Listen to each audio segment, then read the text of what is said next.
Frank's Red Hot is the perfect blend of flavor and heat, so you can use an entire bottle to make recipes like buffalo chicken dip or buffalo nachos, or even things that don't start with buffalo. Frank's Red Hot, I put that on everything.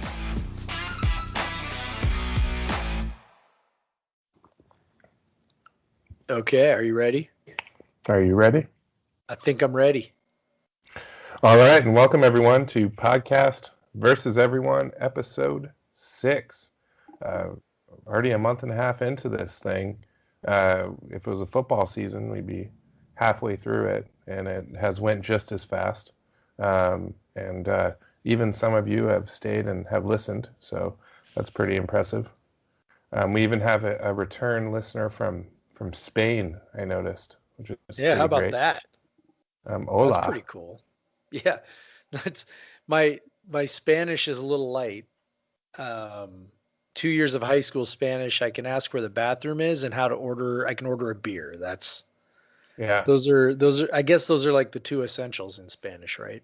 Except when I went to Spanish-speaking countries like Spain and Mexico, I get really insecure about the little bit of Spanish I know, so I don't even bother using it at all.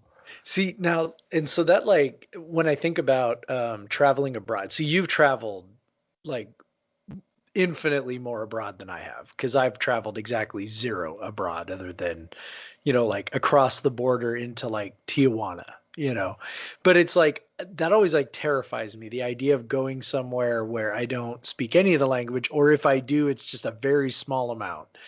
And it's like, so as a teacher, like I think I have students who are fairly new to this country, and English is obviously not their primary language. And I try to like project myself onto that and think like, what on earth must that be like? Like the little anxiety I feel just thinking about traveling abroad, and then the actual reality of their lives. So anyway, just a little teacher note there. The good thing for you is that you know English, and that's the best language to know if you're traveling abroad. Hey man, life is good when you're an American, right? Yeah, right, exactly. Yeah, or America. or British. Or British. Yeah. Whatever, they don't speak real English. I don't know what you're talking about, Craig. It's not like they invented the language or something. Well, they've had it for longer, and they've done some things to it in the time they've had it. That is true. Yeah. Well, I mean, if you can always watch Snatch or one of those movies if you ever want to feel good about your English skills. We watch some British TV, and we usually watch it with the subtitles on. What language is this in? English. This doesn't sound like English. Otherwise, we're just laughing at the way they're talking. Like British English. It's a different language, kind of. All right. Brad Pitt speaking Cockney. We can get off that. We can get off all that. Yeah. Can we? I guess we'll start the podcast. Let's start the podcast. What do you think? Let's talk about some beer. Yeah. Let's see. How about you? What have you been drinking? So last week I actually was treated to a number of different beers last week, thanks to a few things. So Valentine's Day happened, and by the way, yes, still keto, but different things happened that conspired to force me to consume beer. So for Valentine's Day, because my wife Sarah loves me very much and knows me very well, went to the beer store and bought me a Fremont B-Bomb, a 2018 B-Bomb. So I had that on Thursday. But since I've been reviewing a bunch of barrel-aged stouts lately, I figured I would review the one I drank on Saturday when I, oddly enough, ran into you and Amanda at Engine House number 9.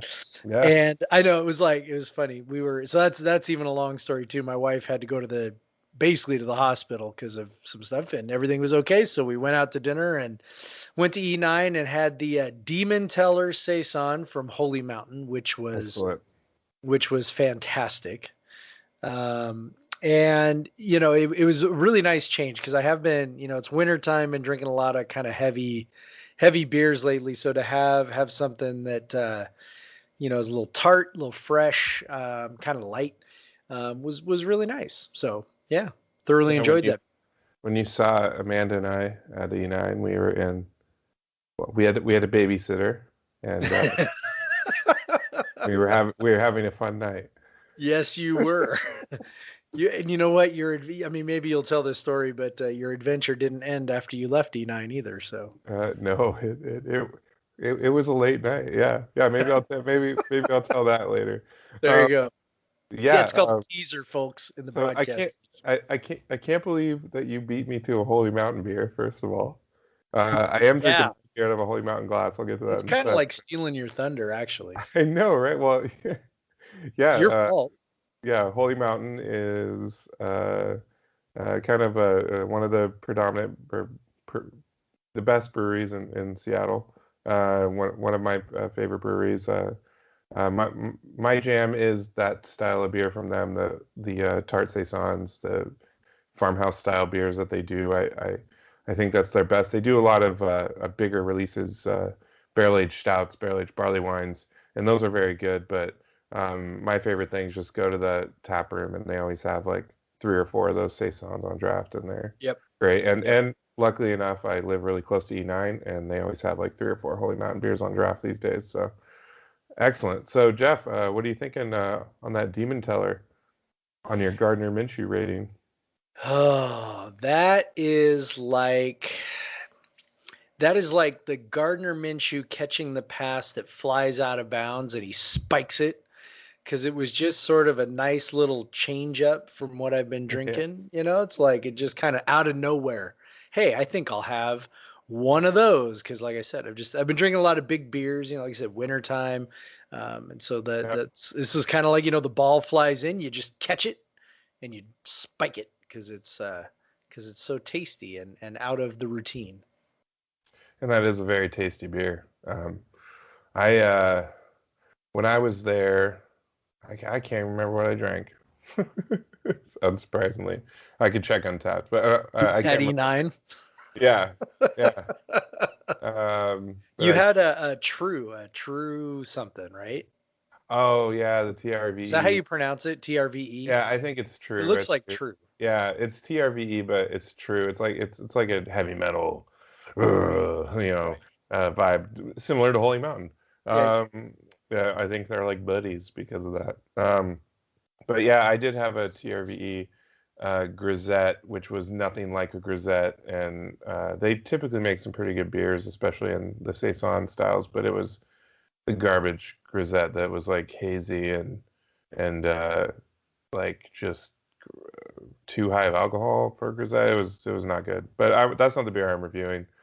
I am reviewing uh, Farm to Face by Allagash Brewing Company. It is a sour ale aged on peaches. Mm. Um, Allagash is kind of one of the OG sour ale and saison producers in the States. What they're most commonly known for, in probably like 60%, 60, 70, 80% of what they produce is their white beer, Allagash White, which I think, used to get in Washington, but doesn't come here anymore. Allagash used to distribute here, and you'll see some of the older beer bars that will have like vintage bottles from them of their, older sour stuff. But Allagash hasn't. You'd have to go to like California or something. But it's a great. Their flagship white beer is a great version of the style. When I lived on the East Coast, if people wanted to order a Blue Moon, I'd be like, get this. It's like a way better version of it. I had the opportunity to visit Allagash many years ago when the first year we were living in Vermont.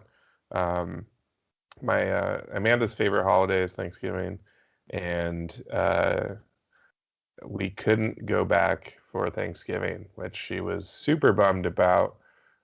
So me thinking I just gotta do something nice for her with on my really very smartly on my graduate student per diem. We went out to the coast in Maine. So Allagash is actually in Portland, Maine, and we stayed at a beach just south of Portland, and we kind of hit up some breweries there. There's actually a lot of breweries in Portland, Maine. It's similar in that way to Portland, Oregon, and it's like cool. It's like it's a small city of like 60,000, but the area is like 500,000. So it feels like a lot bigger of a city. But yeah, we stay on the beach, in November in Maine, which is still seeing that ocean helped her. But we went on a tour of Allagash way back when my beer nerdery was not anything like it is now, and my beer knowledge was mostly limited to like IPAs and stuff. And Allagash doesn't make IPAs. So we go out there and we take the tour, and I'm just learning all about how they're barrel aging these sours, and they're talking about how they're um, taking natural yeast from the air, which would be, I drink a lot of beers like that now, but I was just blowing my mind. I remember doing that tour, and this was in like 2011 or something, and now it's like every brewery makes sour beers and stuff. But Allagash, they just had it was like a little program now, but they make a lot more of them now because there's a lot more demand. This particular one, like I said, it's aged on peaches. I think this one is a little old, probably 2016. Oh no, this is a 2018. I must have picked this up when I was traveling. Um, but so yeah, it does have a lot of fruit, more than that's why I thought it was impressive for 2015 to have so much of the peach there. But yeah, it's definitely like it's got a little bit of a sour kick, but not like punchy in the face. I risked it and didn't get any Tums to bring them in here, and it's not giving me trouble so far. So it's just really tasty. I've had this beer many times, and I'll pick up a bottle of it whenever I see it. Uh, it's one of their rarer ones, but if you go to the Midwest or California, a lot of their fancy stuff sits on the shelf because um, there's this weird thing about beer nerd culture that like if it's easy to get, it's not worth buying. So they sit in this like where they're at a price point where you have to be pretty into beer to want to try it, but then their availability is high enough to where people don't necessarily go grab them off the shelf. But a lot of their stuff deserves that, and yeah, so yeah, it's kind of an OG, kind of a staple brewery in the U.S. One of the most influential and important breweries, I would say. So it's kind of hard to pick something from a guy that was just around for a year. But Yeah. um, but I, gosh, so something that was like core to. So I think really what this is Gardner Minshew's mustache, because Okay. it's just the thing it was kind of the first thing that stood out to us. So it was kind of one of the first things that we saw, and so they're one of the first sour programs. The mustache was really what tipped us off to what was coming, and their sour program kind of tipped us off to what was coming in the U.S. to where sours are, it it's tough to find a bar that doesn't have one on tap because people go in and they ask for a sour all the time. Even just, some people that's the only style of beer they drink. They maybe drink sours and apple cider. So, yeah, Allagash is definitely a innovative brewery in the U.S. and so does their Belgian styles so well that even a lot of the Belgian breweries respect them and that. So yeah, I just straight up stole Gardner Mitchell's mustache for this one. No one can ever use it again. I'm realizing that we're probably gonna have to switch this rating at some point to I some, know. I was thinking of that tonight. I was because like, we're running out I of don't know stuff. when we're gonna run out of like Gardner Minshew moments, but it's gonna happen at some point. I need to go back and watch all the Pac-12 and I 16 know. again so I can Like, take remember. notes. Okay, I could use this for a beer rating. All my plays, I think, have so far been from Oregon or Iowa State, which are two of the most memorable games. So it's like, Right. yeah. Although Iowa State, uh, I I wouldn't mean, say you could my. have like, if you really wanted to go weird, you could have like rated that bad beer you had on Saturday and like picked a play from the Apple. No, wait, never mind. Just kidding. I Never do. mind. We won't talk I about have. that. I have a Gardner play for certain. I've already like the bad beer. Like I keep wanting to do a bad beer, but I wanted to drink a good beer tonight because we finally there was as you know there was some uh, uncertainty about whether or not I would go to the spring game in Pullman. Yeah. And because Amanda's mom may have been planning an Easter trip to the Oregon coast. But we found out that wasn't happening. And then Amanda really wanted to only go if like a couple of our other friends, our best friends from WSU, would go with us. But they have kids too, and now we have a kid, so she's really excited. Take the pictures of everyone around the campus and all that stuff. Oh, that's very exciting. So now she's excited.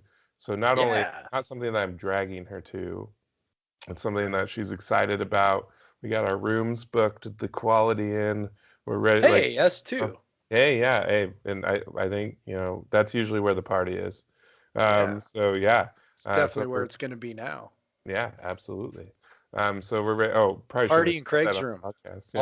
All of you listeners are invited to Craig's room to party at the spring game. He definitely would love that. Oh, and I got our club seats, which fingers crossed they're selling the booze up there. Yeah. Yeah.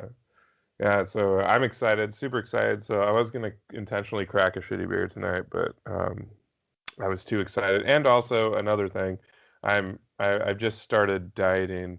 I'm not doing like a fancy keto diet like you, but I'm doing the old-fashioned calorie counting. And Okay. I had a fuck ton of calories left today, so I was good to go. That is a great idea. Yeah, and so I was like, if I'm gonna drink one beer today, I'm not gonna drink a shitty beer. It's a good idea. Yeah, I you like should that always idea. save your calories for beer, kids. I'm trying. That's what I try to do most days Yeah, when so. yeah. I was like on like 1,000 calories for the whole day, and I went to the gym, so I was like, I can Wow. pretty much eat whatever the hell I want before I go Yeah, to pretty much. bed. Pretty much. With keto, it's funny. Like, I have to like have zero carbs all day, and then like blow like 150% of my carbs on a beer. Like Yeah. that's kind of how that goes. But totally worth it. 100% worth it. There's carbs in beer. No. Yeah. Who knew? All right, so there was another basketball game this weekend. They didn't end the season on the high note in Arizona. They decided to keep playing. Some might say they put up a valiant effort against the number 1 team in the Pac-12, who is also roughly the number 35 team in the country, the Washington Huskies. Really a game that they were in control of for most of the time, and just you knew a run was coming from UW. They actually handled the initial run and took the lead back, but I'll let you talk about it. But there was a particular play, Robert Franks on a turnover, where it was interesting. The color commentator was almost crying for him on the broadcast, saying, "Oh, I'm so heartbroken that he would turn it over." And it turned out, if you look at the win probability, it made a lot of sense. So Jeff, Yeah, that was I know you were looking at the win probability earlier. So that was a really bad. Tell us how big that sequence was. Yeah. So I imagine most people are familiar with the concept of win probability at this point, but in case you're not, just like in a nutshell, it's at any moment in the game, given the score and the time remaining, and with Ken Palm, he also incorporates the quality of the teams. What's the probability that either team is going to win? Given the rest of the game that's left to be played. So WSU had sort of fallen behind the win probability graph. They peaked at early in the second half. They peaked at about 70% win probability, which was pretty great when they were up, I don't know, by about 11, I think, at that point.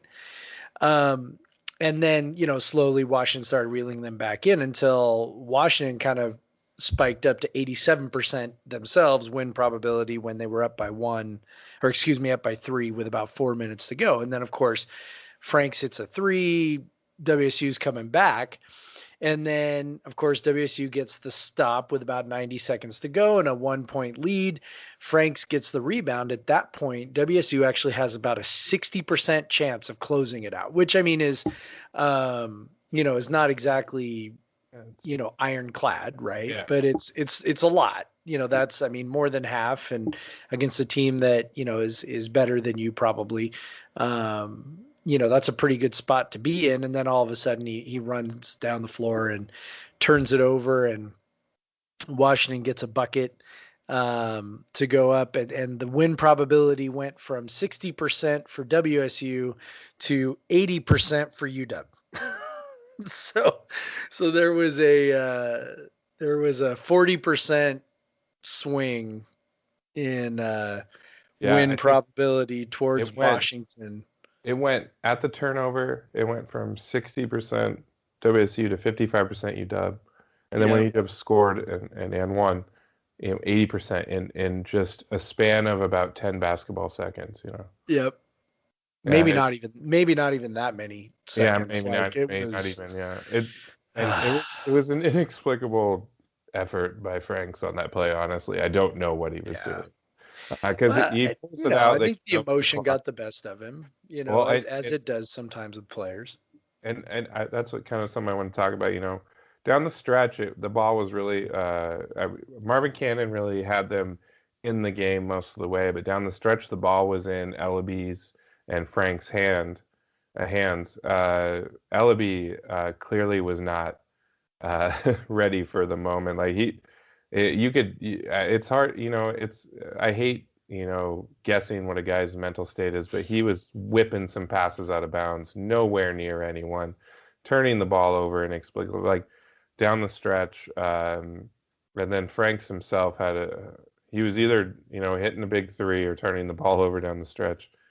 So it was, they had the ball in their hands of their best players, but it ultimately didn't work out.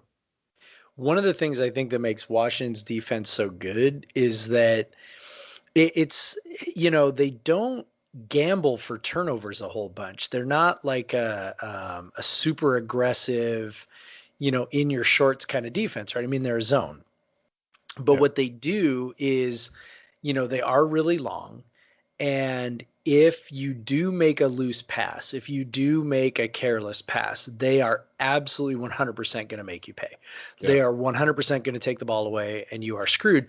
And there comes a point, especially where, when you've had some turnovers for, kind of piling up a little bit, at some point, I think it kind of gets in your head, right? Where you're thinking, oh, they're so long. And this is, I'm thinking of the Ellaby, cross court skip pass that sails into the 15th row. Yeah. Somewhere in his head, he's thinking, okay, I really have to elevate this pass or it's going to get stolen, and so instead of,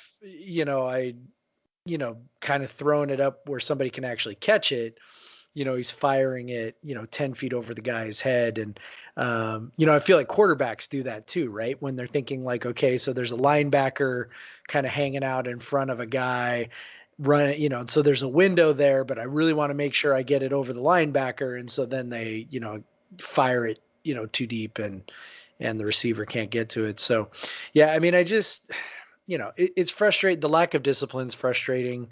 WSU normally gets away with some loose passes, and I think what Washington does really well is just punish you if you make any of those loose passes, and that's kind of, it's kind of WSU's MO under Ernie. A little loose, a little undisciplined, not a lot of structure, and sometimes that's okay. But when you play a defense like Washington's, which is one of the best in the country, it's going to be very difficult to sustain whatever it is that you want to do. And the crazy part is they had a great game offensively in really any other way you want to measure it. They had a they even had a good offensive rebounding game, which is unlike them, so that's the bummer to me is they put themselves in a position and they really sabotage themselves with some real lack of discipline and taking care of the ball. Yeah. Obviously the game was there to be had. I had a little mini rant I've been thinking about. There was another huge play when Franks had a charge called on him, and Pollard had made a easy layup, but they waved it off.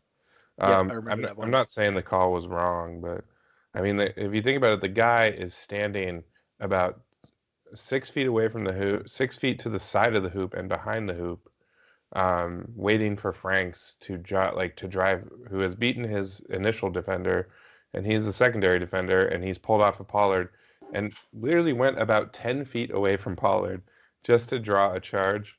So this is just like, this has nothing to do with this game, and Pollard is a guy that does this all the time too. I'm like so tired of that play. Like, Yeah. that's just not defense. Like, you're rewarding, like, you're punishing the the ball handler for beating their man, because because all the defender does now, they look and see if they're outside of the circle, and then they just stand there and wait. And Yep. and as long as they're somewhat set, it's going to be called a charge. And it's like, that's not playing defense in any way. Like, that's no, like, if you think about it, if you're just playing a game of basketball, like, if all these guys are playing a pickup game, no one's taking charges in a pickup game, because that Right. doesn't make any sense. Like, it like Well, it's and only certainly not 6 feet to the left of the basket. yeah, certainly not. And if it is, it's almost accident. You're trying to, you're just trying to get in a guy's way, and he knocks you over, which is a different part. Which is way different than stepping in front of a guy intentionally, like late intentionally, because there's a part of it where you can't do it too early. And Franks had almost, like, he was almost landing, and he, like, landed right on, basically, like, hit the guy on his way down. Um, and it's just, this type of play is annoying. Like, I almost would wish they would just eliminate it, and a guy plays, just plays normal secondary defense and tries to, bother the shot, or does something, that's more of a basketball move, rather than standing still with your arm over your hands over your Yeah. junk. And because that's not a defensive position. Like, I mean, it is a defensive position, but it's not a defensive position. Yeah, Right. it's just a thing. And I'm not saying, like, the call was wrong or anything, because by the letter of the law, it was definitely the right call. The dude was set for a long time, and Franks ran into him. And but I mean, why the heck? Why is the guy over there? Like, Franks is headed to the basket. Why is he over there? Uh, Right. Yeah. I mean, what I hate about it is that it incentivizes contact. yeah. Oh, absolutely. That's because basketball's not a collision sport, and so I feel like when you make those kinds of calls, you're incentivizing collisions. And to me, I don't know, like that doesn't make any sense to me. I mean, if a guy is between, the guy in the basket, that's one thing, but I don't know.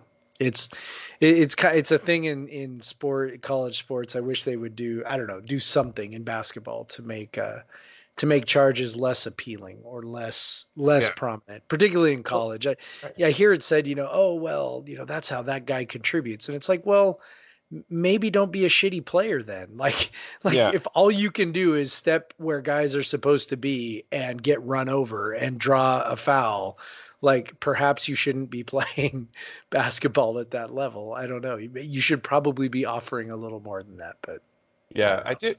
Wasn't It was a few years ago where they were calling the rule a little bit differently, just at the start of the year, where essentially you had to be set when the guy was starting his kind of Yeah. movement towards the basket, Yeah. like, basically from when he picked up the ball, and Yeah.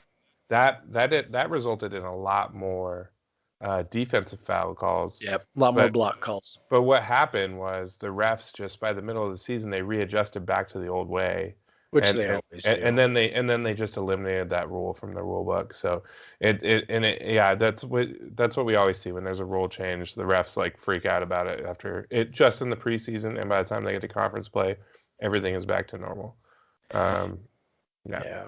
Do you take away any positives from that game against Washington? Yeah, I mean, they uh, a few weeks ago, I thought they just got run over.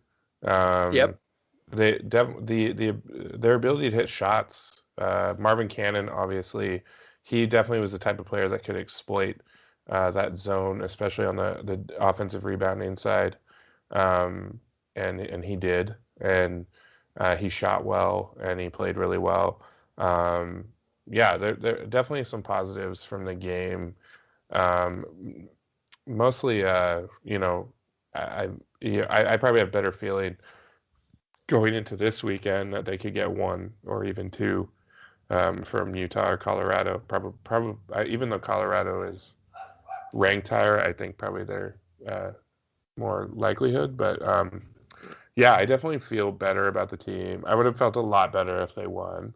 I went and got in line for a beer at really early in the morning on Sunday at a special beer release in Seattle, and of course I had some of my beer nerd friends coming up to me and giving me shit about the game. So I would have much rather they won, so I would have went full Coug gear. I only had a few Coug things on instead. Yeah. But yeah, so because it was in Wallingford too, which was right next to UW. So Yeah. but anyway, so it's yeah, I think it was great to see Marvin Cannon have a breakout because I think we saw on the Slack, I won't name names, but someone go, who the heck is Marvin Cannon? So Yeah. Yeah. so yeah, he deserved to be known. I'm really glad he's getting playing time and that Yeah. he's proved that he deserved it. Yeah, somebody mentioned this on in the comments on the story that I wrote about how, it's like we point to these improvements and we're like, oh, it's they're improving, and it's like, well, I mean, number one, you're supposed to, Yeah, right? Like it reminds me of we're both Seahawks fans here, and probably a lot of our listeners are, but it's like it reminds me of when Tom Cable was the offensive line coach, and it's like the last couple, not this past year obviously because he wasn't anymore, but the couple of years before that where Russell Wilson gets buried under 8 sacks in the first week, and then if by the 8th week they're only giving up 1 or 2 sacks, all of a sudden Tom Cable's a freaking genius, right? And it's yeah, like it's like this amazing tactic to set the bar so damn low that any improvement is seen as some sort of coaching genius, and I feel like that's kind of what's going on with Ernie, right? Where yeah, a few games ago he said, oh, we had to hit rock bottom, and I'm like, what in the I mean, like, it's your job to make sure they don't get to rock bottom, dude. Like right, that's what your job is for $1.4 million a year. And so, when we're sitting here and there are 7 games, right, left in the season, and it's like, well, look at the improvement. It's like, yeah, well, it shouldn't take, 80% of the season before you finally start to figure some things out. It shouldn't take you that long to field a competent defense. It shouldn't take you that long to figure out that Marvin Cannon is a much better option than Viontae Daniels. Like all these things, it shouldn't take you that long to figure it out. A college basketball season is only 30 games long, and right. that's really not very long. That's actually quite short. And so you better have it figured out pretty damn quick. And the fact that they didn't, I mean, yay, that they're playing better now. I think there's a pretty good chance they get one of these 2 games. Particularly, see, I think Utah's probably the one they have a better chance of getting, just because Utah's defense can be so atrocious at Yeah, times. So I think, there's a good opportunity there to score a lot of points. Colorado's kind of rolling right now, and Tad Boyle's a really good coach. I know, Larry Kostoviak's a really good coach too, but for whatever reason, they haven't been able to figure out their defense. So I kind of like that one a little bit better. I think there's a good chance they get one of these 2. I think there's a good chance they beat Cal the following week. I don't like their chances of beating Stanford at all down at Maples. And then, you come back home and you got USC and UCLA or sorry, that's not right. I'm looking no, at the wrong schedule. Oregon and Oregon State. Sorry. I mean, I don't really like their chances of getting either one of those, but I guess they'd have a shot at maybe getting one of those. So I don't know, 2, maybe 3 wins the rest of the way. And if they do that, they exceed the football team. Print the shirts. hey, but their last 3 games, if anything, Ernie has had at Oregon, he had some success in the Pac-12, Pac-10 tournament. Maybe he can just summon up some of that magic, and we can get a win or 2, and it'd be kind of interesting to watch at least for a weekend. What more can you ask for with Ernie Kent as the coach? But Is there any part of you that believes that there's a chance he could be fired at the end of the year, and so you're actually torn on how well you want the team to play? Oh no, absolutely.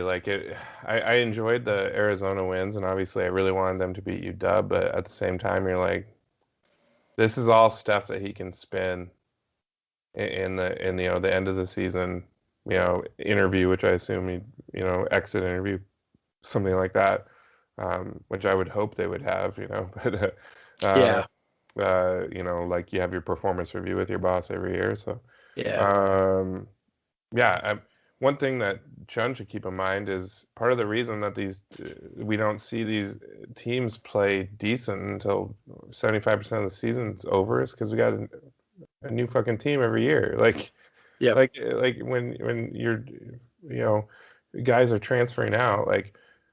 Sorry, my F bombs, but we've broken the seal on that. It doesn't matter. Oh, no, no. Um, The F-bombs are good and totally but yeah, appropriate right now. but yeah, so it's like, when you're turning over the team every single year, keeping one or two guys, one or two major contributors, which is essentially what they had. Well, one, they have Franks, and then the rest are and Daniels, but he's essentially not and no Not longer playing major.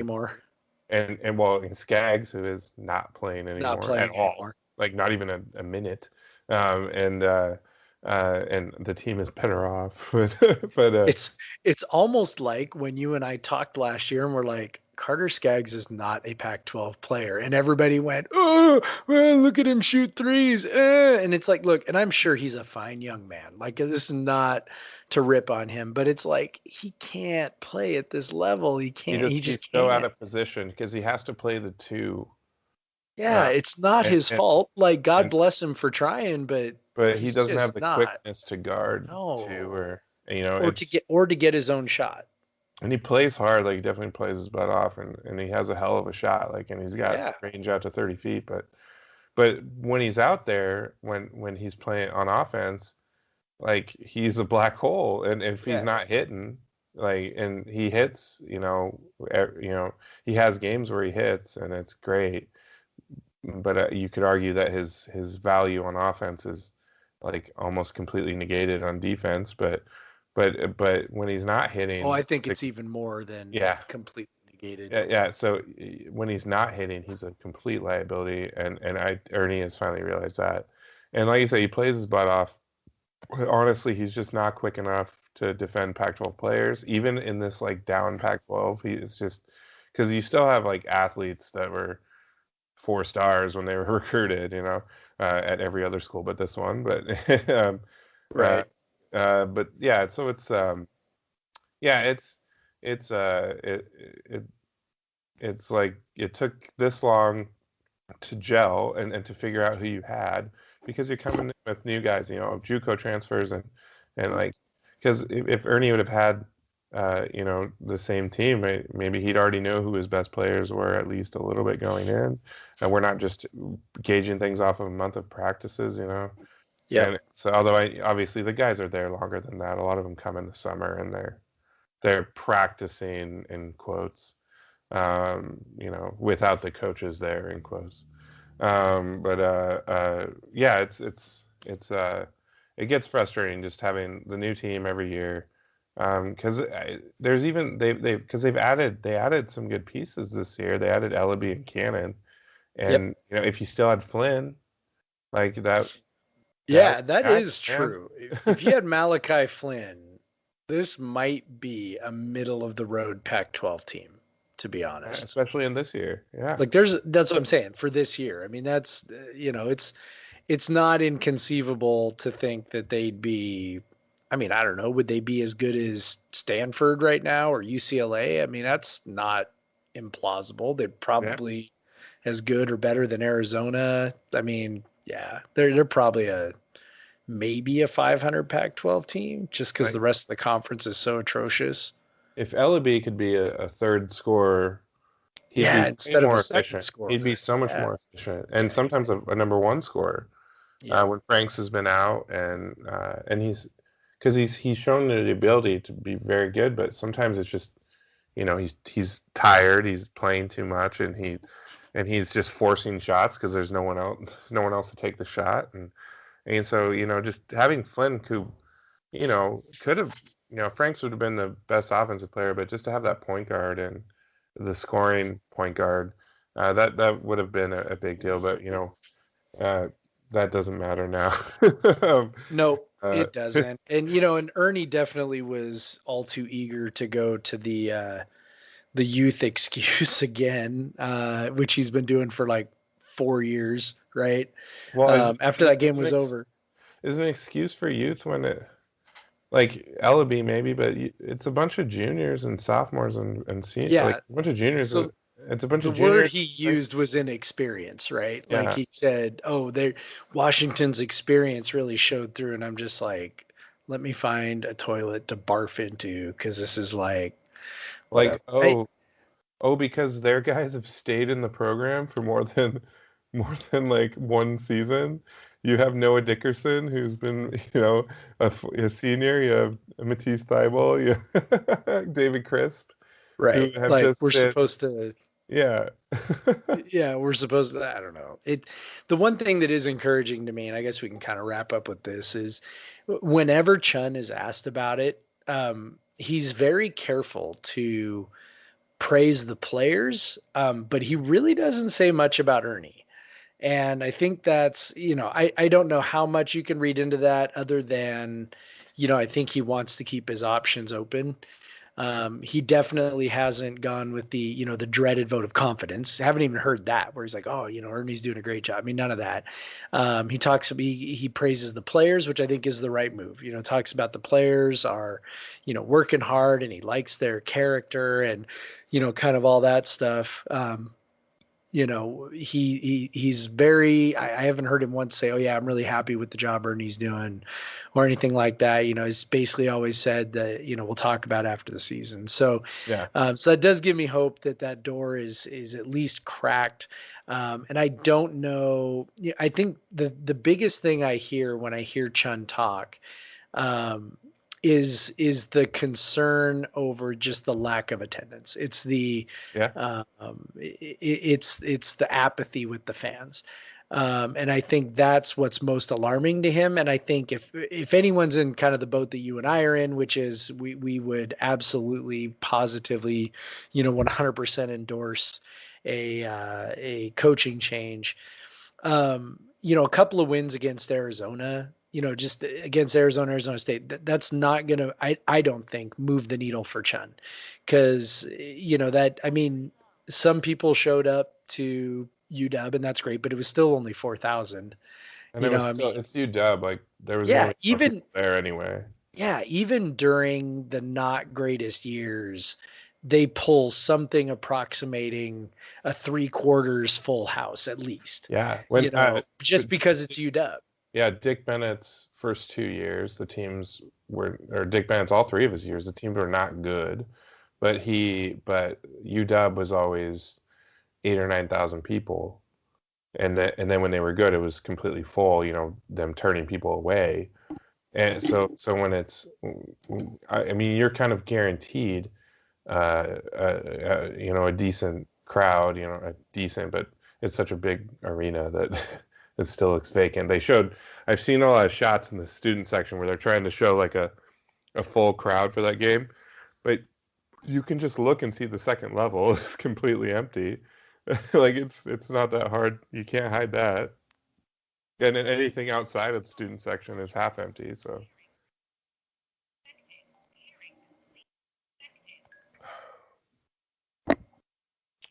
You still there, man?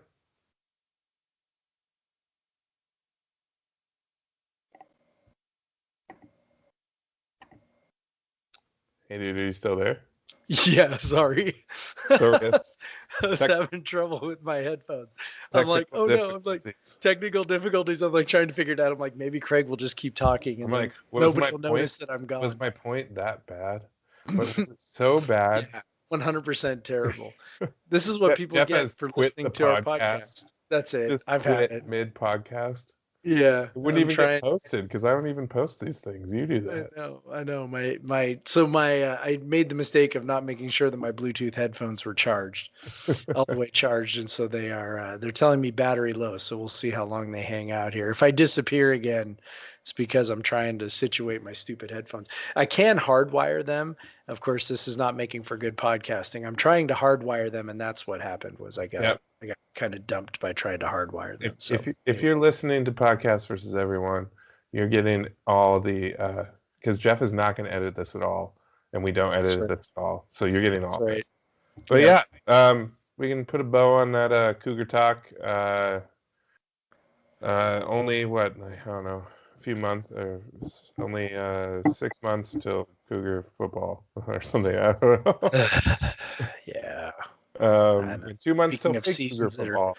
Speaking of seasons that are too short. Yeah. All right. So this is part when we I was calling it Coastal Elites, and I still do, but I forget to call it that sometimes.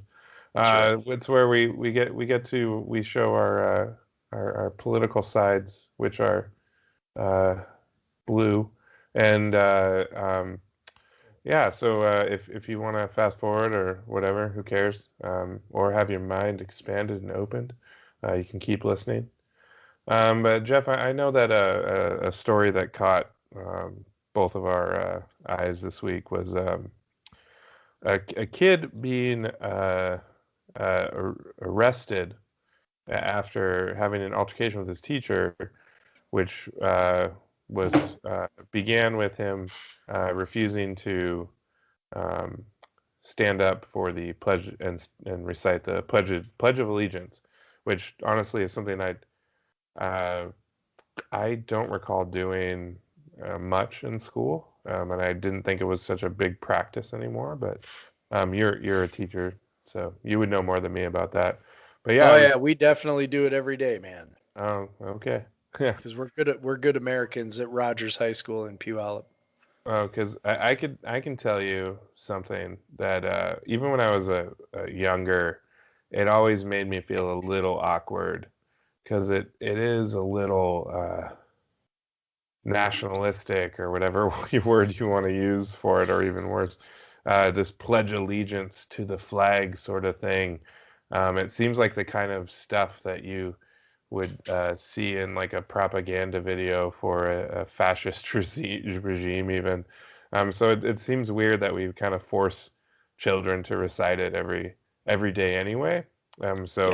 Obviously I don't have a problem with a kid deciding that. And obviously if this is country is what it says it is, then the kid has every right not to stand up and recite the Pledge of Allegiance. Yeah, I mean, where my brain first went was a couple of places. One is, I'm an ardent believer in the First Amendment. So that was sort of my first thought was, well, that's ridiculous that this kid got in trouble for not reciting the Pledge of Allegiance.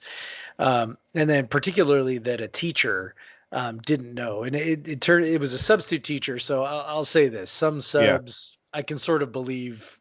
Absolutely. Yeah. Just, some subs are fantastic. Other subs are questionable.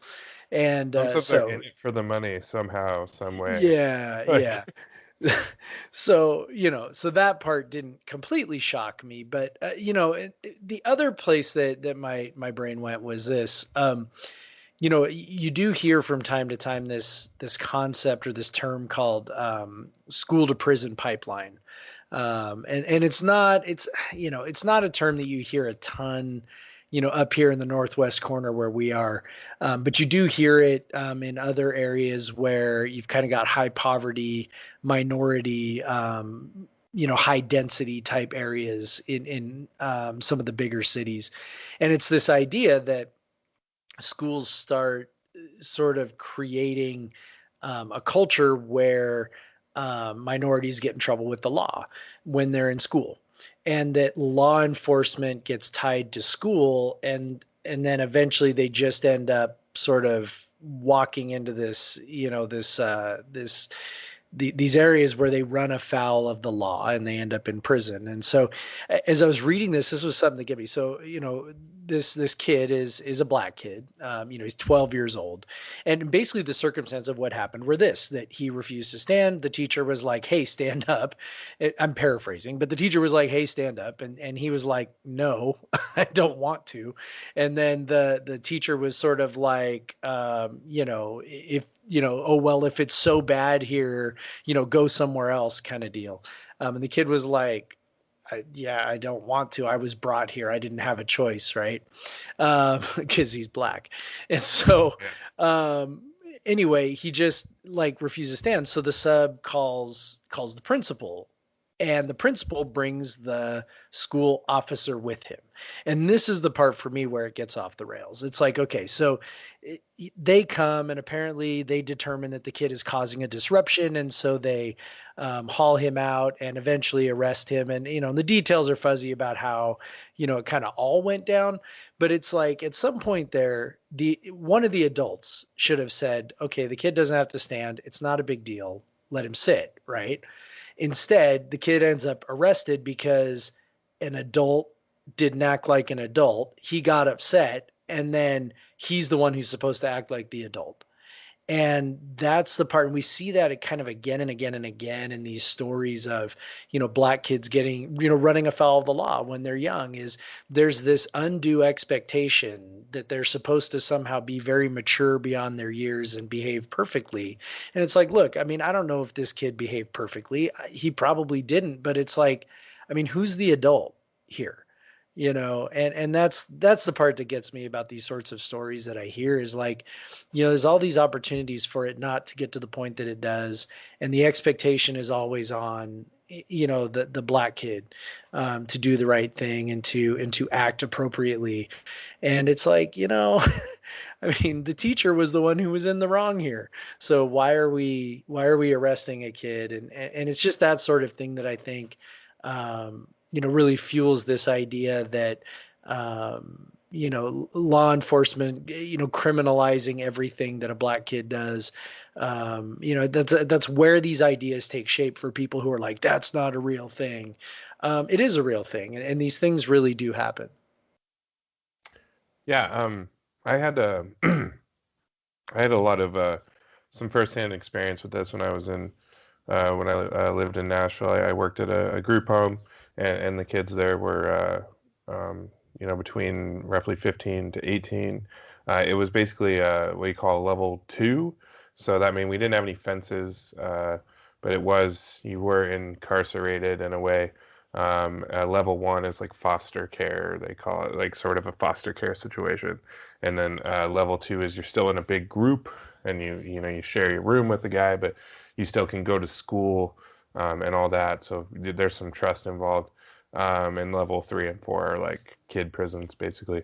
So I had kids that, kind of came down through the system, or they were going up through the system. So they may have like been at a level 4, and then they were kind of working their way out of the system to me at level 2, or they were at level 2, and I saw some kids that, started with very minor offenses and screwed up in this atmosphere of level 2 incarceration, and ended up going to higher and higher levels. Some of the kids, they ended up in school or in state custody truancy, which is, I don't know if they arrest for that in Washington, but in Tennessee They do. Yeah. So yeah, so basically you can be the kid can be arrested for not going to school, and nothing like it. And so these kids will get arrested for not going to school, and then while they're in kind of state custody, they end up almost like learning how to be, as they say, learning how to be a criminal or whatever. Like they meet, other kids that, may have had more legitimate crimes that for why they were in the thing, and more violent and drug related things, and you would just see these kids kind of be transformed into that sort of that person that they were kind of expected to be, and it was pretty it was a pretty rough thing to watch every day, but it was definitely left an impression on me working with those kids. But yeah, just to see kind of what you were talking about, like up close, and talking to these kids and hearing their stories and how they ended up here, and you're like, and you think about some of the things that you did in high school, and you're like, man, like Right. if if one or two things could have went wrong, like my life could be a lot like this kid's life. Yeah. Yeah, for sure. So I don't know. I wish that you know, my frustration is that that the kid is automatically seen as a threat to where law enforcement needs to get involved. Yep. If we can keep law enforcement out of as many things as possible, and honestly, that's not a cop hating thing. That's just a look. Law enforcement is for crimes. Like we have resource officers at our school to help us with crimes, right? Like that's why they are there. They're there to investigate, all, things, ranging from theft to, drugs being, sold or consumed on campus. I mean, stuff that actually like matters, and so, for the police officer to be involved in that, and he may have even been put, or she might have been she, but for that person to be put in that position, to have to do that. Basically, what happened was that the kid yelled, accused them of being racist because they were the principal was in the dean of students or whoever was in there, trying to deal with him. And then he said, "Suspend me. I don't care. This school is racist," and then walked out of the classroom. And then that was when he was arrested for creating another disturbance and making threats while being escorted to the office. This arrest was based on the student's choice to disrupt the classroom, make threats, and resisting the officer's efforts to leave the classroom. And it's like, did that really have to end with an arrest? So yeah. I don't know. That's the part I think that, when we think of criminal justice reform, I think fewer arrests would be good, would be figuring out other ways to solve that would be a good place to start. And particularly if we're talking about a 12-year-old. Yeah. Yep. Yeah. So, not quite as funny. If I do, it's slightly political. So maybe it is political, but there was. Are you familiar with the Kent State gun girl? No. So there's. Oh yes, I am. Yes, I am. Yes, I'm aware of this. Basically, it's a girl who, poses for pictures online with guns and stuff, and kind of advocates for gun rights and all that. And even I think she's even gotten some fame, and I think she works on InfoWars and things like that sometimes and stuff like that. That's a shock. Yeah. So my I had a bit of a conflict because the story comes out, and actually Barstool kind of investigates it to whatever extent that they can do that. They do that, huh? So there's a story that she had that she pooped her pants at a party at Kent State. What? Okay. All right. And my first thought is like, go on.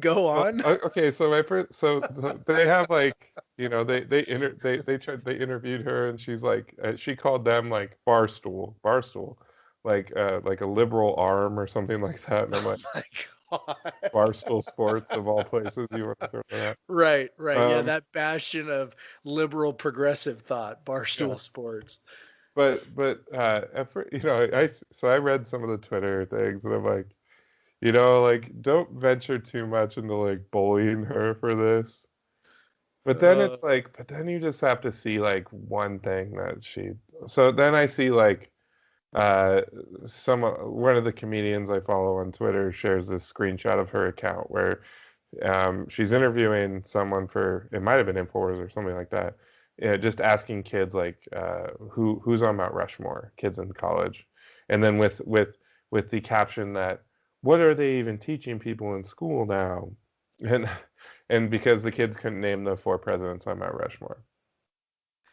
Yeah. And so my initial thought, as someone who has a history degree, which doesn't mean a whole lot, but it does make you an authority on history, though. Yeah, sure. Sorta, at least. Sorta. More than me. The more you know, the more you realize you don't know. But so to me, like, yeah, that's it's not really that. I can kind of see what, like, maybe you could stretch a point out that they just don't. But like knowing that Thomas Jefferson is on Mount Rushmore doesn't really tell you anything about Thomas Jefferson. It doesn't really mean anything. Right. Um, It's a factoid. yeah, knowing about Thomas Jefferson's background as this kind of like interesting early figure in U.S. history who is like who obviously was a slave owner, but also um, advocated for freedom for all people, and then at the same time he had this like set of political beliefs if you put in front of a Democrat or Republican these days, they could not align with. And so he's interesting in that way. But who cares if he's on Mount Rushmore? Like that's just a stupid like monument that like someone made to make money. Like it doesn't like Right. it's not that it's a cool thing. Like it's an impressive engineering feat and all that, but it's more interesting because of that. It's less interesting because of the. I mean, you could Right. debate about which presidents belong on there. Well, I Um, think you can have that debate like very strongly considering Theodore Roosevelt is on there. Like does anybody consider him one of our great presidents? well, Like he did, so. I mean, he did, but like, you know what I mean? I think that sort of underscores the absurdity of the original question. It's like, I mean, great, good for him. He was a president. I mean, look, that's a very exclusive club, and any president, that's quite the accomplishment and whatever. So, but but I think it's not like it's some sort of like historical endorsement of your contribution to our country or something. That's kind of funny to think about Teddy Roosevelt is that he was a staunch supporter and he played a big role in like the growth of the national park system. And he mainly did it because he enjoyed outdoor things, in Yep. large part hunting. Yep. So he didn't want that to go away. And now you see sort of, and I'm not saying every hunter is like this, but you do see a group of hunters and people that live off the land and things that are now against this large scale, um, uh, basically public owned land. And so it's funny to think about this guy that advocated it probably would get along with them really well. Like they do a lot of the same things, and he's the one that wanted because you got to give him that credit is like especially in the late 1890s or the 1890s 1880s they were just destroying the environment Yeah. as industrial revolutions have historically done and because been just destroying species destroying vast amounts of woodland and uh, and it was gosh if we did if there was no one to advocate to rein that in. So I give him credit for that, and I if they wanted to put him on there for that and because of his bombastic personality, I think is the main reason he's on there. Um, but uh, but yeah, so it's pretty interesting. I think there's 100,000 things I'd rather a U.S. student know. Kind of one of my and this is kind of more of a trivia thing, but one of my favorite things to do that I've done in the past as a history major is one of the funny things I like to ask people is when I ask them when was the War of 1812, which trips more people up than you would think. Not Uh, 1812, or I no, honestly I it's would assume it started 1812. started in 1812 and in 1814, but Yeah. if they said 1812, then yeah. But uh, I would say who were the countries involved, the parties involved in War of 1812, and that is where people um, are stumped, and and it's pretty interesting that like uh, we typically call it kind of the extension of the Revolutionary War. Um, the British burned down Washington D.C. There was a whole war. There was a whole battle that in New Orleans that was fought that happened after the peace treaty. So it's a pretty interesting bit of history, Yeah. and one that where the Star Spangled Banner was born of that war, and Yeah. the current version of the flag was born of that war, and yeah, it's pretty interesting. It's a pretty so basically, it was just it's this thing that a lot of people don't know about, which is interesting to me. Because obviously I went into history as for school, so obviously I had an interest in it when I was younger, and I could just remember crap, and so I always, remembered that, but I always think it's funny that people don't know that war. It was, it was a stalemate because a lot of people, I remember when I was growing up, the thing that people like to say, this is obviously before, people would even still say this, even post-Vietnam and stuff, and say that America's never lost a war. And it's like, okay, well, the War of 1812 was a stalemate. Um, Definitely the Vietnam War was far from a victory. Right. And if you can paint it that way, and the Korean War was far from a victory. You can say they maybe in the Korean War they stopped the march of communism, as I think they'll typically spin it, but they certainly did not.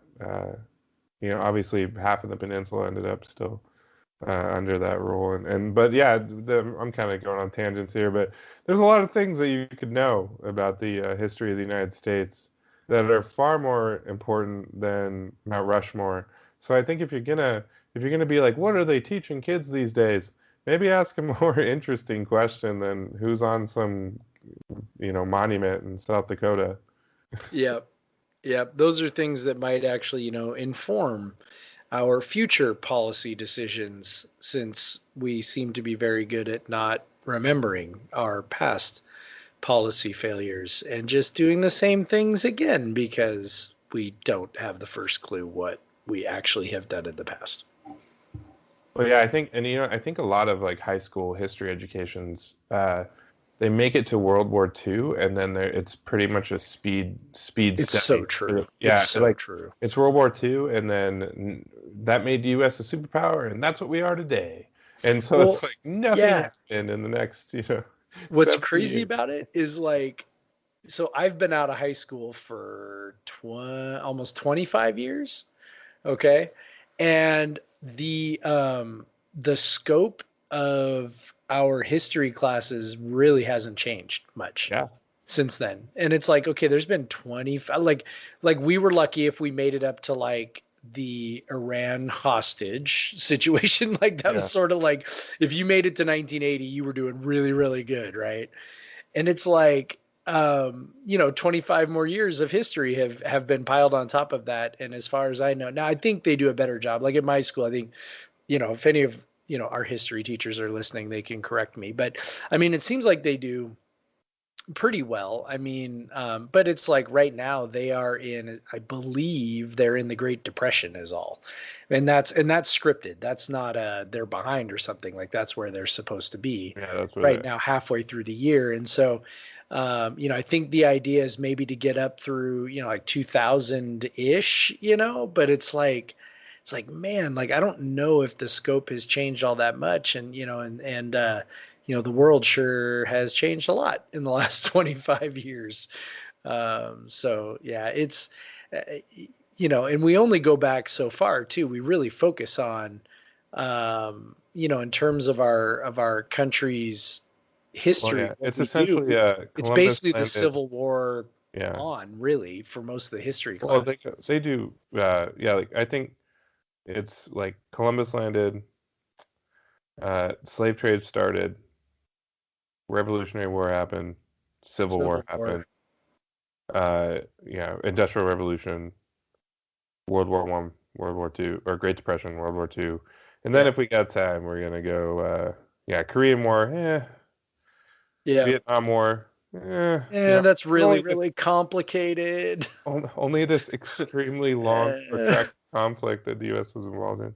No, right. that had a huge impact on society in the 60s and 70s, but and beyond. But Even until today, yeah, but but yeah, I mean, I I went as far as student teaching, and I looked at those state requirements of what I wanted to what we had to cover, and um, that was kind of it for me. I was like, nah, I don't want to do this. yeah. Well, yeah, it's like a lot of things we do in public education. We're just so limited by what by time, really. Yeah, I'm an English teacher. People know that from if they've been listening. And I've always said that, I mean, so if you think about your college, those of you who are listening, I imagine most of you went to college.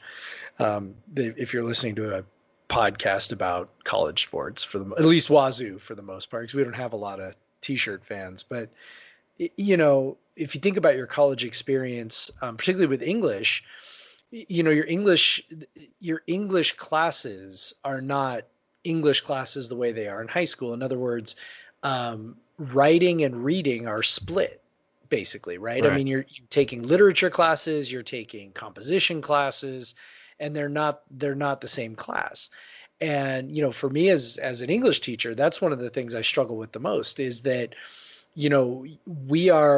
they've sort of thrown a whole bunch of communication disciplines into one class basically, and it's English class in high Yeah, school. And some schools call it language arts, and they do that because that's much more accurate yeah, as to what we do. We're teaching reading literary texts and reading informational texts and writing about those in multiple different modes, and we're also talking about speaking, and we're also talking about listening. And it's just like, those are all things that fall under the purview of the English curriculum. And so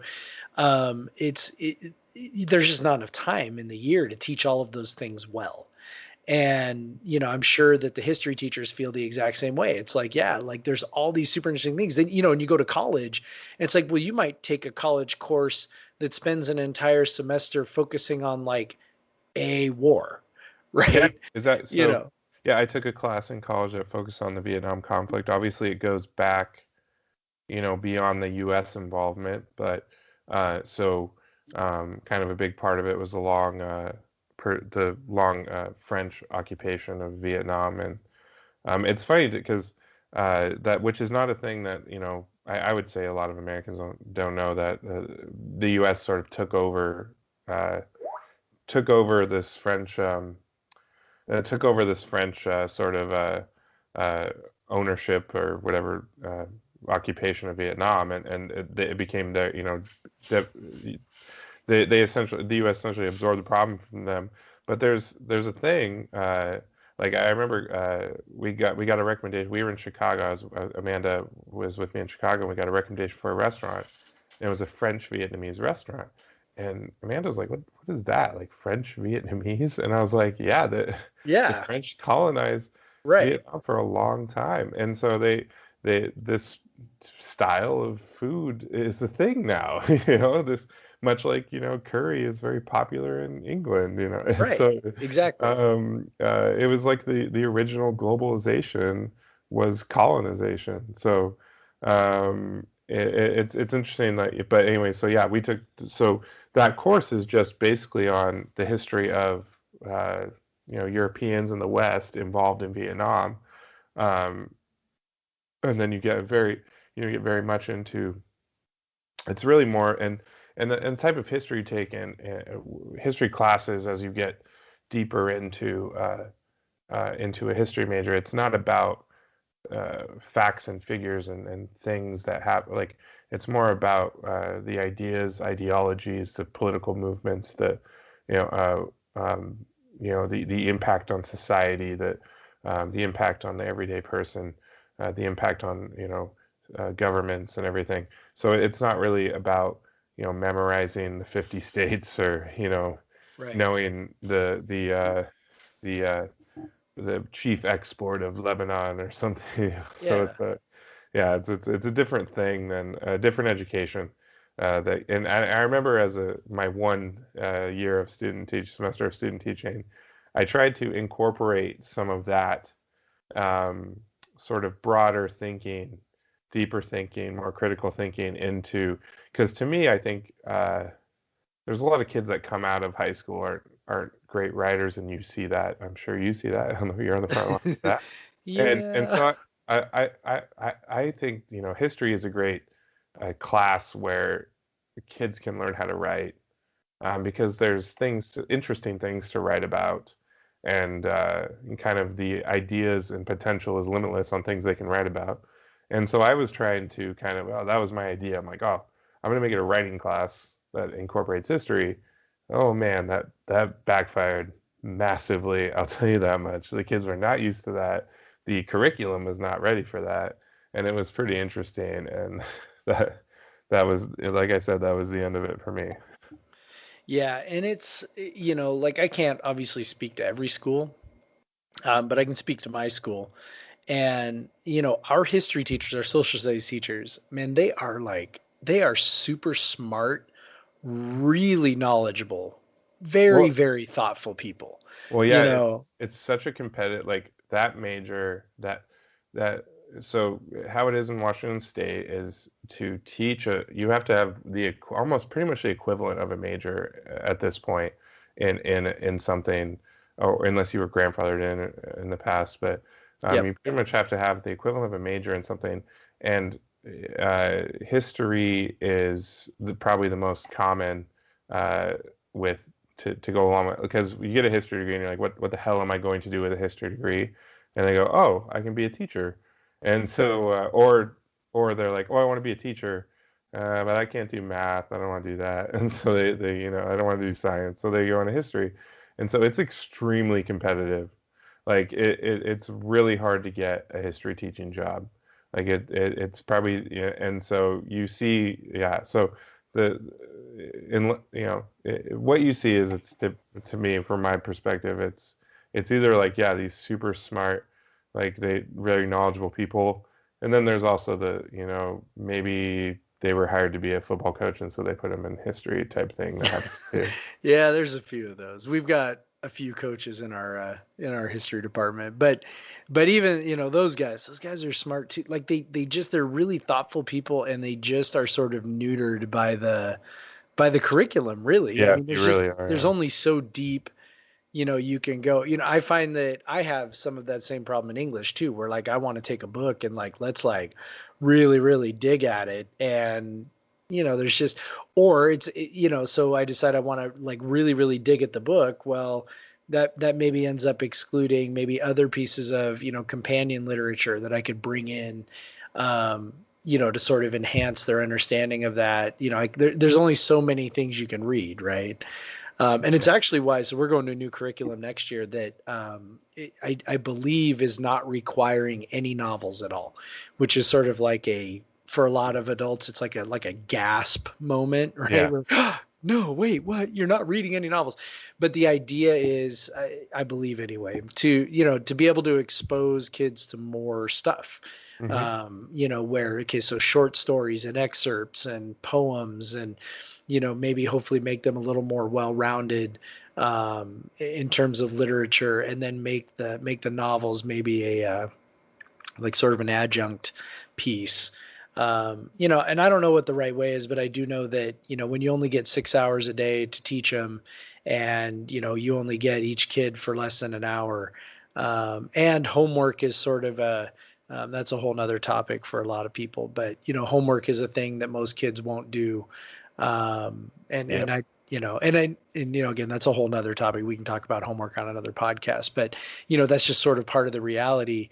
It just makes it real hard to go very deep. And so you accomplish what you can and try to cover all the things that you can, and just really do the best with the time that you've been given. Yeah, and knowing what presidents are on Mount Rushmore doesn't fucking matter. So don't like if Exactly. you only got that limited amount of time, That's cover right. something else. Don't waste it on something stupid like who's on a stupid monument. Yeah, like, yeah. So, There will be a quiz on Friday, kids. Who's on Mount Rushmore? yeah, Make sure to study for that. yeah. Gonna be So, worth 100 points. yeah, Yeah. absolutely. So yeah, yeah. We're skipping the pop culture segment today.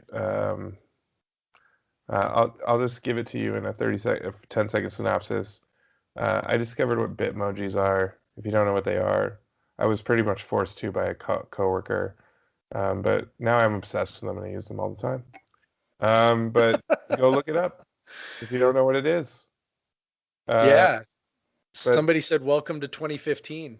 yeah, my coworker said welcome to 2015, which was perfectly accurate. And Actually, more accurate would be like welcome to 2009 or something. But yeah, and of course I discovered Bitmoji right after that, yep. thanks to you guys. So So Jeff and I so have sent yeah. some Bitmojis to each other. So we've both now joined something that was cool 4 years ago. Yeah. And we send our Bitmojis back and forth and laugh at each other and yeah. Yep. Yeah. All right. Yeah, so kids, the kids section. B is going through like B probably had the grumpiest day ever today. Like she just was not having it. So we cooked some and it was not. I have no cook. I don't have this cooking prowess. It was tikka masala, but it was like a jar of tikka masala sauce that we mixed with some chicken and poured over rice for dinner. Um, I put in because usually that stuff's pretty mild when you get it from the store. So I put in quite a lot of red pepper flakes when I simmered it with the chicken. And B was eating like she was pretty grouch all day. So like she was eating this and she was being kind of grouchy, whining. And we thought, oh, like this might be too hot for her because it was pretty hot. Like I went a little heavy-handed with the pepper flakes. I took it up from a level 2 to a level 3 maybe, or 3 stars. And but what we figured out is she had this and some broccoli and she usually really likes broccoli, honestly, because she's not old enough to hate everything yet.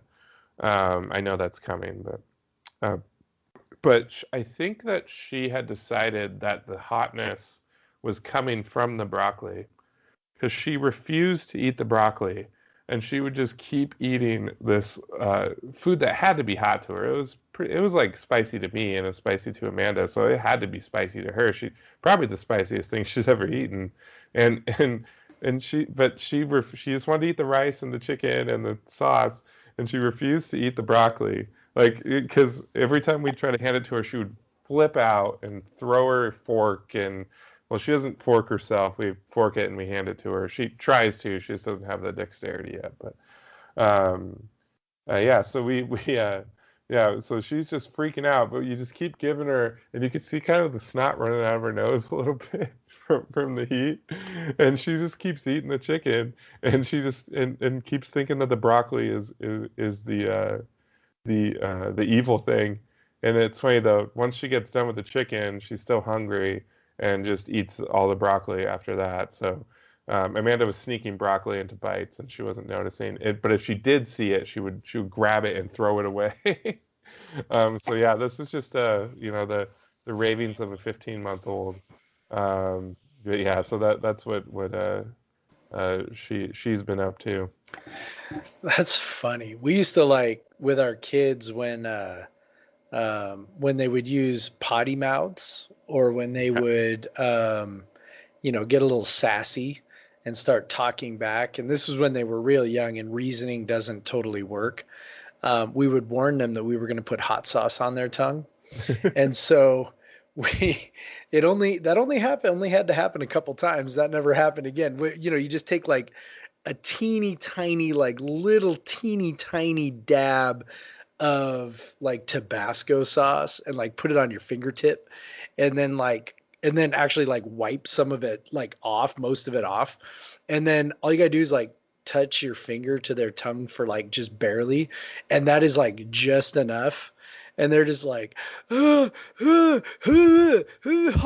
hot, So anyway, that definitely accomplished the purpose. So I didn't have any funny kid stories this week, but your story reminded me of that when all it took was one time, and then all you got to say is, "Should I get the hot sauce?" "Oh no, no hot sauce, Daddy, no hot sauce." "Okay, all right." Hopefully that's not child abuse or something, but I promise it's just a teeny, teeny, tiny, tiny amount, just food. enough, It's just food enough. stuff. Yeah. Yeah. I guess I'm training her early, and that's not going to work for me. I keep giving this spicy Indian food. Yeah, I know. She's gonna be like those guys in my fraternity who like dumped the entire bottle of Tabasco sauce on their food because they couldn't actually taste any of the spiciness anymore. I don't know if you have any friends like that. Well, I used to go real spicy, and then uh, there's a specific like inflection point that I can remember. We were in a Thai restaurant in Vermont of all places, and everyone loved this place. You bring your own beer, and their food was pretty good. And we think that I ordered something that was only like 3 stars out of 5, which at a Thai restaurant could be pretty variable even by the day at the same Right. restaurant. But this day, and Amanda had ordered something that was only 2, and typically both things we could handle. And that day they just, I think, like ramped it up, and like we were dying. Like we brought like a couple bottles of beer, and those were gone immediately, and the water was just flowing not fast enough, and we were just dying, and it was just a miserable experience. So there was a long time when I was just like kind of afraid to eat hot stuff, and so was Amanda. So, we go the no higher than like 2-star route if we're getting Indian food or Thai food or what other types of food that have that option. Um, but I always put hot sauce on my stuff. But I've been kind of rounding back up to eating spicier and spicier things. When I went to uh, Singapore and Malaysia last fall, that kind of necessitated that I handle some spicier food because a lot of the food, a lot of the good food there is very spicy, and if you want to try it, then you got to handle it. And so now I'm kind of getting back to that point where I just want it to be spicy, and I think that's how we ended up in this predict because I poured some flakes in, I stirred it, and I'm like, that doesn't look like enough, and I just kept pouring them in, and I'm like, I'm probably gonna regret this later. Yeah. And B was the one that took the brunt of that. Hopefully she doesn't blame broccoli forever, but because her beloved chicken could never do that to her. No. No. All right. Well, uh, we ran down the list. We did. We've made it to the end. Yeah. So once again, if you like listening to this, please subscribe. Then it'll get automatically downloaded for you or whatever, sent to whatever device you want. Give us ratings. I saw we had 1 5-star rating on iTunes. Yes. I was very excited. How about let's make it 2. If you're listening, I'm talking to you. Go. Yeah. So once again, if you're not going to give a 5-star rating, then whatever, don't give us a rating. Yeah. But again, if you've got nothing nice to say, then don't say anything at all. that's what kids should be learning in school. See, that's what we should be doing. Yep. Yeah. So subscribe, like us. Obviously, you can catch it on Coug Center. I know a lot of you do because I look at the stats on even though I don't care, but I look at the stats, and a lot of it is browser-based listening. So I know a lot of y'all are listening on Coug Center, which is cool because that's probably how you know us anyway. But yeah, if you listen to it other ways, hit subscribe, and that'll make us feel better about ourselves. Yeah, which is important. Yeah, exactly. Definitely. Even though we don't care. Yeah, we don't care though. Yeah. So yeah, thanks for listening. That's all we have for you, and we will be talking to you next week. Peace out.